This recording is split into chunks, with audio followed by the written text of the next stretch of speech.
过年的时阵，大家拢会食一寡上等好格调的好食物，亲像食菜头就会有好彩头，食甜甜万事如意。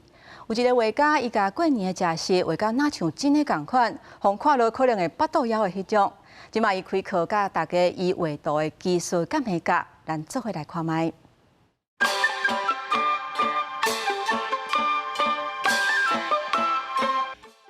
乡镇大吉大利的柑仔、佛跳墙、红肉、糖醋排骨，这过年的年菜，全部正做一百活冷冷的水菜画。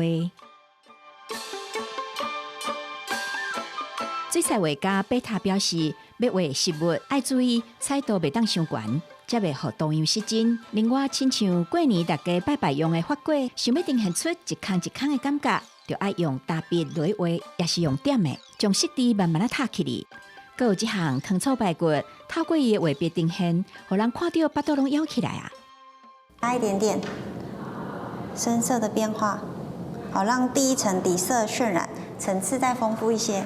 伫咧菜色的过程中，水分的控制，嘛关系到水菜是毋是画的成功。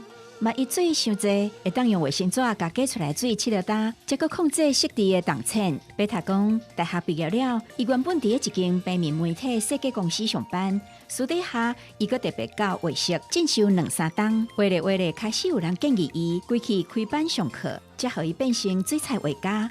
即马上伊的课的人已经超过100多人。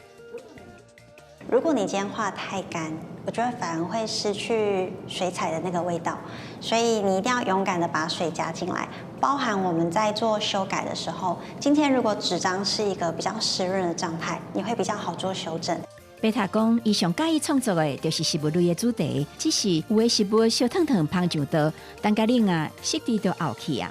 想要传承画出食物的光影感，真正是一个大挑战。食物它如果被烹煮过，或者是它质地比较软的时候，会比较难做呈现。好像粥的光影就会比较难去表达。贝塔表示，未来会继续挑战中式的菜色，亲像鱼仔的料理也是糜。希望透过伊的画作，唔但互大家看到食物，感觉心情好，嘛唔望遮尔赞的台湾美食会当互更较侪人看到。